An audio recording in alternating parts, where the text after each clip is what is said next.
మహబూబ్నగర్ జిల్లా మహబూబ్నగర్ రూరల్ మండలం ఫతేపూర్ మైసమ్మ అటవీ ప్రాంతంలో నేటి ఉదయం ప్రమాదం చోటు చేసుకుంది.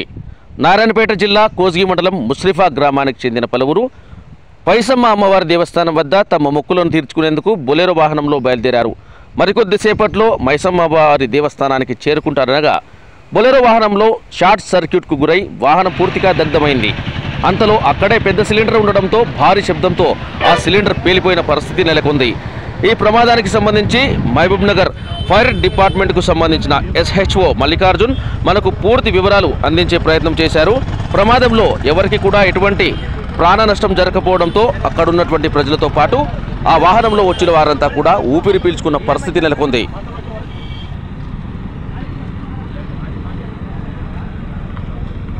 నేను స్టేషన్ ఫైర్ ఆఫీసర్ మహబూబ్నగర్. నా పేరు మల్లికార్జున్. మనకు 8:38 ఒకటి ఫైర్ కాల్ వచ్చింది. ఏంటంటే ఫతేపూర్కు దగ్గరలో ఒక రోడ్ సైడ్ బొలెరో వెహికల్లో ఫైర్ అవుతుందని ఇన్ఫర్మేషన్ వచ్చేసరికి మన స్టేషన్ నుంచి ఇమీడియట్గా వెహికల్ టర్న్అవుట్ అయ్యి ఇక్కడికి వచ్చిండ్రు. ఇదేంటంటే మనకు ఇక్కడ నుండి దగ్గర 8 to 10 కిలోమీటర్స్ డిస్టెన్స్ ఉంటుంది కాబట్టి మన వెహికల్ ఒక 10 to 12 minutes టైం తీసుకున్నది. అప్పటికే ముందర క్యాబిన్ సైడ్ ఫైర్ అనేది స్టార్ట్ అయింది.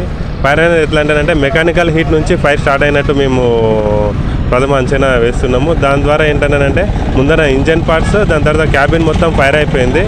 మేము వచ్చేసరికి మంటలు అనేటివి ఎక్కువ మొత్తంలో ఉన్నాయి. మంటల్ని కంట్రోల్ చేసినాము. దాంట్లో భాగంగా ఏంటంటే వీళ్ళు ఈ ఫతేపూర్ దగ్గర అమ్మవారిని చేయడానికి వస్తున్నారు. క్యాబిన్ పైన ఒక సిలిండర్ కూడా పెట్టడం జరిగినట్టుంది. అది కూడా ఈ మంటల ద్వారా అది కూడా బ్లాస్ట్ అయిపోయింది. సిలిండర్ బ్లాస్ట్ అయిపోయింది. ముందర క్యాబిన్ పార్ట్ మొత్తం కూడా ఫైర్కు ఆహుతి అయిపోయింది. మన వాళ్ళు వచ్చి ఫైర్ని ఇంకా వేరే వెహికల్కి స్ప్రెడ్ కాకుండా ఇంకా పెద్ద మొత్తంలో జరగకుండా కంట్రోల్ చేసి మొత్తానికి ఇప్పటివరకు పుట్టప్ చేసాము.